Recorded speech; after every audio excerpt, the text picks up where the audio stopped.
up guys, Dan with Maverick Methods here, and today we're going to be speaking all about brand names. What is the difference between your company name, your seller name, and your brand name? Which one needs to be trademarked and what is each of those actually used for? We're going to go in depth about that. We're also going to go over coming up with a big list of brand names, what to think about, what different types of brand names there are. And then we're also going to touch on trademarking. What's involved with trademarking, which name needs to be trademarked, and what tests and checks you can do before following that type of route. We're also going to then touch on brand registry. So what needs to be done before that, and why would you even get into brand registry? What are the benefits of that? So let's get straight into this. So one of the things that is really important at the outset of this is to just talk about your starting point. And people start from different standpoints at the beginning. The majority of new sellers lie in this area where they want to get into private label, they're certain of that, and doing physical products, but they are unsure of the category that they want to get into. So you're not sure if you're going to be doing pet supplies or kitchen or baby. You're not sure of the category or niche or department you're going to be selling in, but you still need a brand name. You still need to move ahead with your business, and even if you're going to do dispersed categories, you need a brand name, and you're going to need one that's applicable to all these different categories. And so the important thing, if you're in this situation without a specific niche laid out, like a lot of new sellers, that you keep the brand name open. So keep this brand name open and applicable to any category. The other situation is one in which you're actually starting out with a specific niche in mind. Perhaps you run a business that sells elsewhere already and you're just looking to start on Amazon as well. Or you've just planned this out to a point where I'm only going to be doing dog treats in pet supplies, and that's all my brand is going to do. Then you have a specific niche and your brand name can be more descriptive. Okay, descriptive. So that's the big difference. What I will say in either case is that you want to try and keep the name a little bit fanciful or arbitrary or made up. You want to make it unique.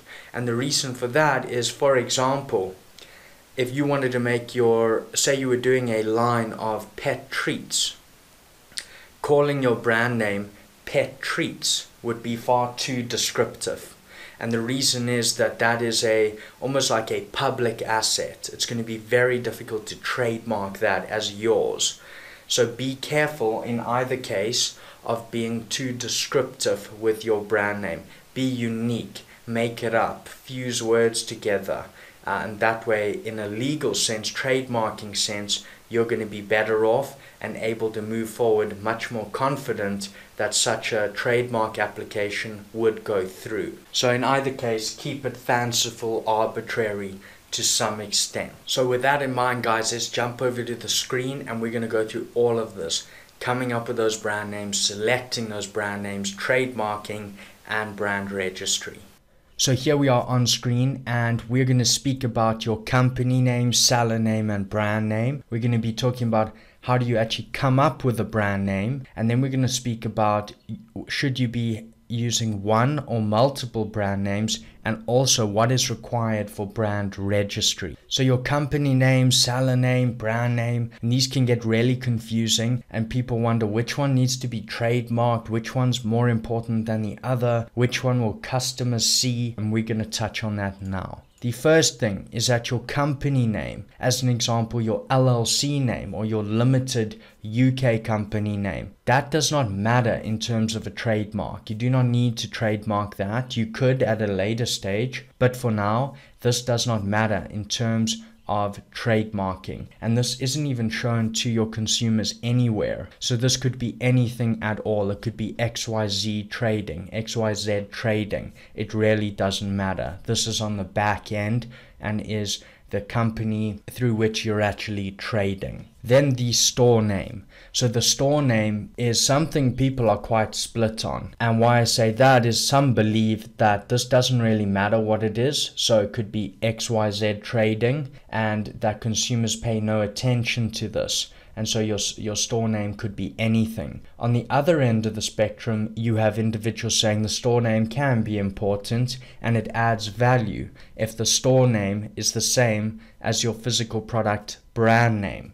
So as an example, if you were buying Nike shoes, how important is it for that store to also be called Nike? So the brand name on the products, Nike, matches the store name, Nike. And so people are very split on this. My opinion is that it can be beneficial to have your store name be the same as your physical product brand name that you trademark, and we'll get into that now. What I would say with the store name as well, if you're looking to use your brand name as your store name, that's your seller account name on Amazon Seller Central, where it says sold by X. If you want that name to be the same as your brand name, make sure to check whether you can get that seller name on Seller Central before choosing your brand name. Also, if you do it in multiple marketplaces with the same store name, just keep in mind that because you have the store name on another marketplace, let's say you're using it on the UK marketplace, in the US, you won't be able to put that exact name in. So just keep in mind, something I found works is just to capitalize one of those store names if you want it to be the same across marketplaces later. Your brand name. This is the most important one, okay? It is the name that's actually going onto your physical products. So you're going to tell suppliers or manufacturers to affix this name, print this name onto your physical products or the packaging. And I suggest doing both, just so it looks high-end and very good quality. This is the brand name that you're going to trademark as a word mark. Should you be doing one or multiple brands? How can I organize my brands? So option one, offer them all under the same brand name. So this is going to be a broad name that encompasses everything that you sell. Okay, and this way there's one trademark that you're going to pay for and many products beneath it. But this will lose some of that specialization or market targeting because you're being less specific for each target market or each type of product. This is simpler, cheaper, and can create a lot of brand awareness as well because it's on a lot of different products. Although these products are scattered, so they are in different departments, baby, pets, etc. You can always start like this, and later when you choose to build out a specific niche, then you create your own trademark for that one niche that will be marketed separately. What's cool about that is that you keep your broad name from before, and so you have now a very targeted niche name for that one niche you're building out in, for example, pets. And you have this broad name for anything else you do in kitchen, baby, sports, etc. So you have one for a niche and one for any other product you find outside of that niche. Option two is that you can have completely separate brands for each department or each niche that you sell in. So one for pets, one for kitchen, one for baby. This will eventually require multiple trademarks, and so you're going to pay more, but you have that unique target marketing for each of the niches. Another thing is that these brands will not promote each other, but it can be a very powerful way to build up strong little brands in niches. Option three. This is what I think can work quite well to start. This is a type of middle of the road approach and uses a type of umbrella approach to your brand names. You use one main brand name that you keep open and applicable to any category. So for example, it wouldn't be a name like Pets Pro because now we can't sell kitchen items under that. So we're going to keep it open and applicable to any category. This will be the name that you actually trademark and is your umbrella brand name. The UBN is what we'll call this for this discussion. So how to use this UBN approach, umbrella brand name approach. So how can you actually use this umbrella brand name approach? And this is for individuals who are saying or thinking this. I have my trademarked UBN, my umbrella broad brand name, and I only want to use this name because I've trademarked this one name. I don't want to pay for other trademarks. But I do want to simply really target this at my products category. So the way I recommend you do this is have your broad open brand name and then kitchen, or then sports, or then pets. So you have UBN pets for your pet category of products, and it's quite targeted.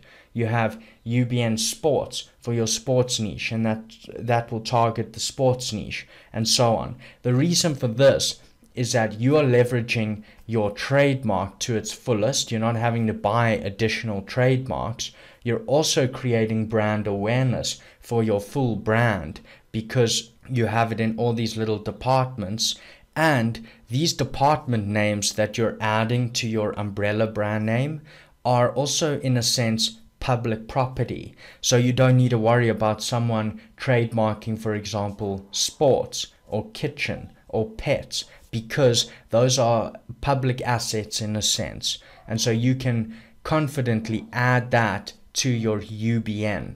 And because you've got your UBN, your umbrella brand name, on the physical product as well with a little trademark sign, you have your trademark on that product. So you are squared away and covered by that trademark. However, you have this little targeting addition on the end of that. So that's what I can recommend if you're wondering about that and just targeting your market a little bit more. So now that we've outlined a little bit of the strategy of how you're going to do this in terms of your brand names, how do you come up with your brand name? You're going to generate a long list of brand names. And when doing this, you're going to come up with a large variety of different brand name types. And brand names fall into a spectrum from fictitious, fanciful, made-up names to descriptive names that talk about a specific type of product.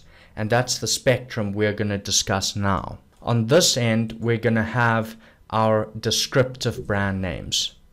Then we move across to suggestive brand names, then to associative brand names, and lastly to fictitious brand names. On the descriptive end, we're talking about a lot of product relatedness. This speaks about the product, tells consumers about the advantages, benefits, and attributes of these products. And on the fictitious side, we have a lot of judicial protection. So these are much easier to trademark because they're very, very unique. But they, at the same time, those do not speak much about the actual product and its benefits. Here you can see the trademark spectrum, and that if it's very descriptive, it's weak.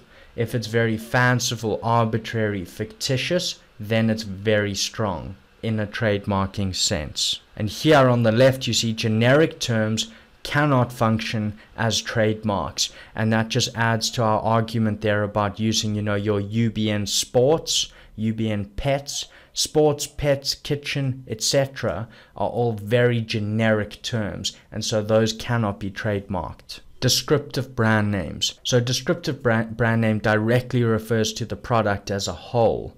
While these are easily recognizable, easy to understand for consumers, they can be boring and more difficult to protect than fictitious names. In some cases, they cannot be protected at all, so avoid those as much as you can. Suggestive brand names. These indirectly refer to the product and the advantages of use of that product.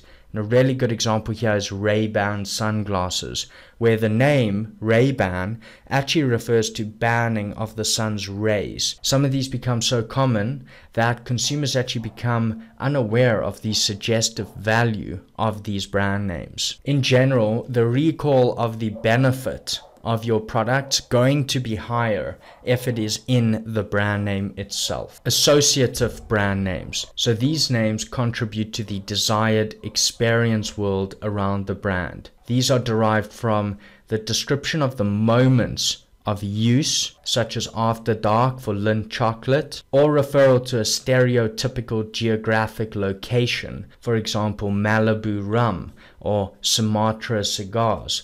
So it's things like that that give an associative value. There's a lot of symbolic value for the consumer. When people go and buy Malibu rum, it's because it makes them feel as though they're in Malibu. It has this additional associative value to it. Fictitious brand names, aka fanciful, arbitrary brand names. These don't relate to the product in any sense. These are highly beneficial for our purposes and may come from the following. Fantasy names, for example, Kodak cameras, Rolex watches. These can be excellent, made up fantasy names. Names of an establisher can also be used, for example, Ford with cars. Transformations of family names like Tupperware was by Earl Tupper. Even abbreviations of family names like M&M's, Forrest Mars and Bruce Murray. And so you can come up with these names as well. Just think about it and decide whether or not you would like to move forward with that. Names of places of origin, such as Scania, which is Latin for Skani, a province in Sweden from which those big trucks come from, or Tabasco, which is actually a Mexican region. These can also be unrelated geographic locations, such as Amazon. Nouns and verbs unrelated to the product class, such as camel, cigarettes, or Shell fuel. Foreign words or names, okay, and these can be things such as Nike or Nike, which relates to the Greek goddess of victory, or Xerox, which is actually Greek for dry writing. Abbreviations and acronyms, such as BMW, which stands for Bayerische Motorenwerke. And so you can come up with these different names from these different areas. And I just want to share this with you guys so that you can take note of these and start throwing some ideas around. Build a long list of names, and then we can start narrowing that down. So I just wanted to share this with you guys so you have more areas to look into and more ideas to come up with. Build a big list of names, and then we can start narrowing that down. Now that I have a list of brand names, how should I narrow it down? Get rid of all names that have an unintentional double meaning, that are unpronounceable, already in use, or that are too close to an existing name, even in pronunciation. And that's very important. Don't go for a name that's too similar to another.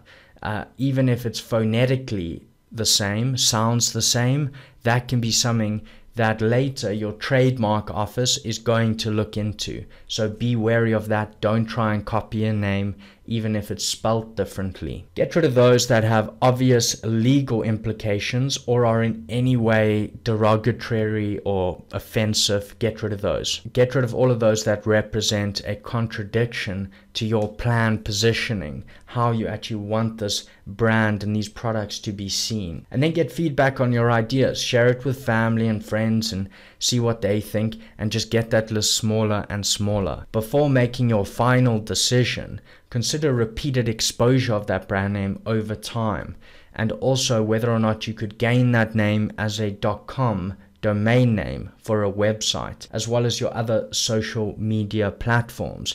So could you get the Facebook page as an example? Would you want the YouTube channel? Would you want the Instagram account, etc.? So for those, I would say use Noam.com or namechecker.com.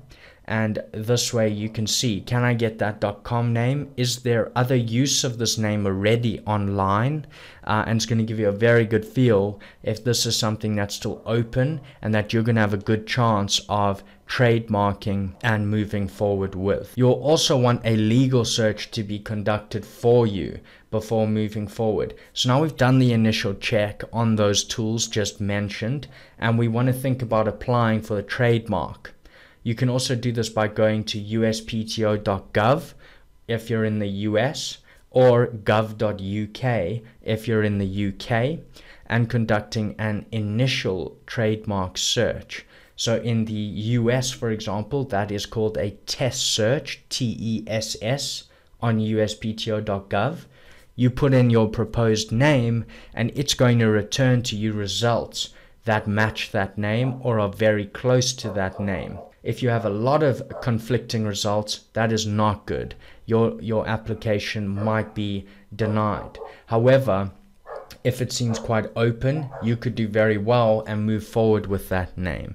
So be sure, do these initial checks. So check all of these things, whether you can get your .com, whether you could trademark this, and also look at little things like, do you want the Facebook page, YouTube channel, etc., and do you want to use this brand name as your seller name on Amazon? Then check that as well. Seller names in Amazon are very easily changeable on the back end on your dashboard. Once you've actually chosen the name you want to move forward with, it's very important that you look to trademark that name for multiple reasons. The first is that this is going to give you genuine protection of your physical products, in that if you start doing really well with a physical product, someone else cannot come along and then print your same name on the same product and start stealing sales that way by copying. You will have a trademark on that name. Secondly, this is vital, crucial, required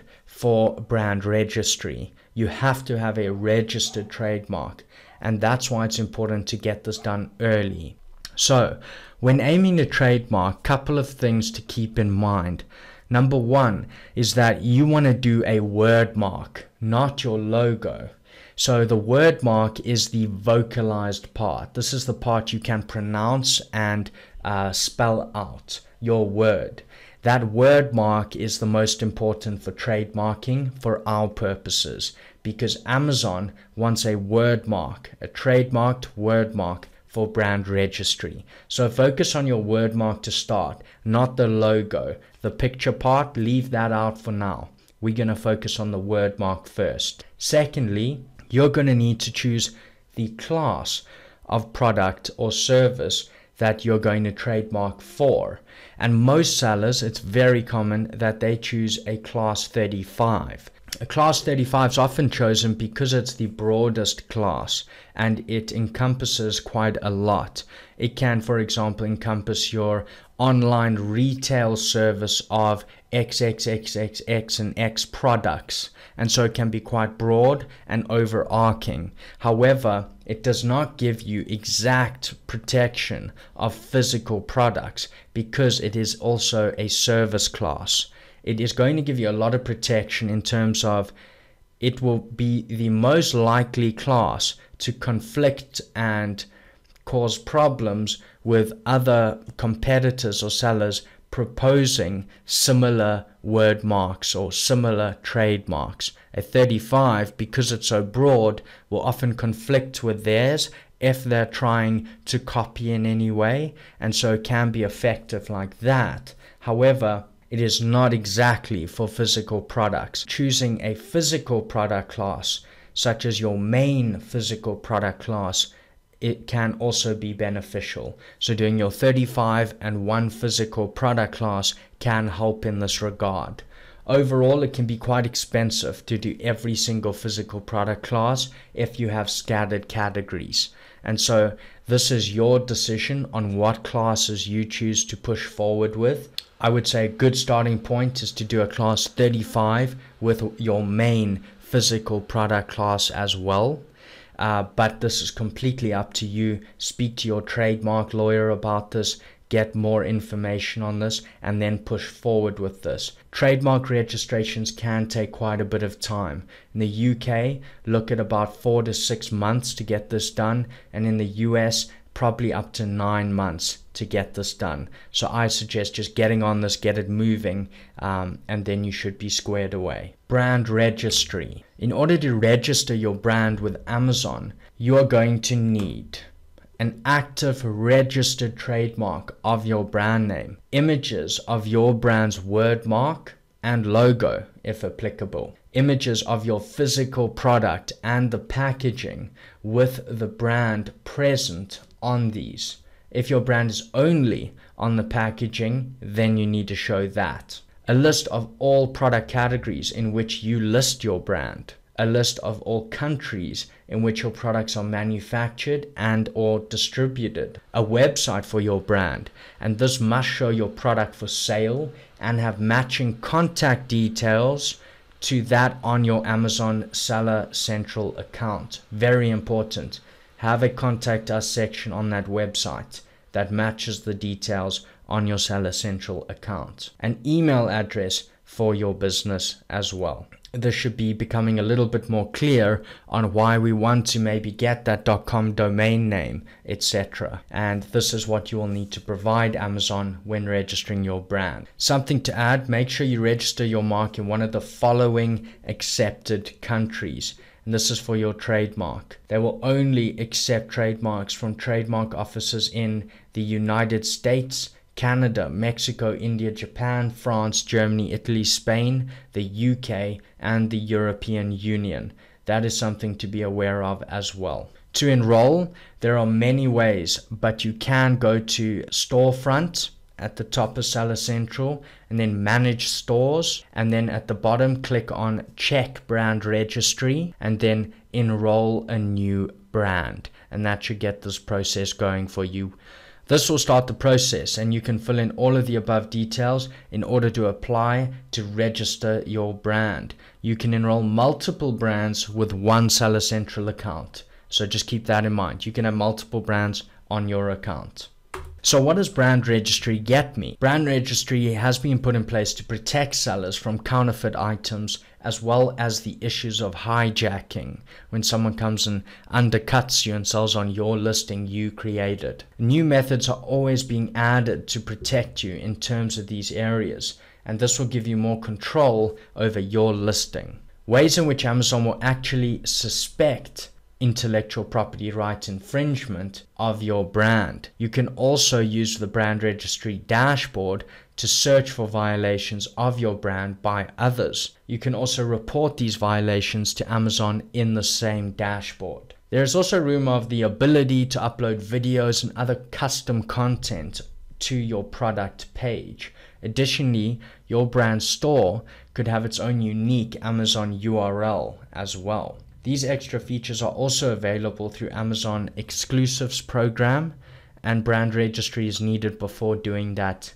anyway. Something else you guys may be aware of is that once brand registered, you're going to be able to use enhanced brand content. So instead of filling out that usual HTML description that ends up at the bottom and not many people read, you actually can use that section as a much more enhanced area. You can add pictures there and bullet point lists and make it look really, really good. And you might have seen this on some listings already, but this is something that brand registry is going to give you as well. Anyway, guys, I hope you got a lot of value from this video. I know we've been touching on a lot of the groundwork, but the setup is very, very important.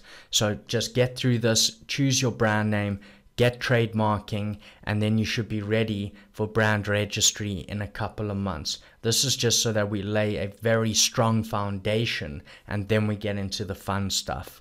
So the next video, I'm excited to say, is going to be more on product research. So what should we be doing? What criteria should we be using? What tools should we be using? And how can we find those super high potential products? I look forward to it, and I will see you guys in the next one.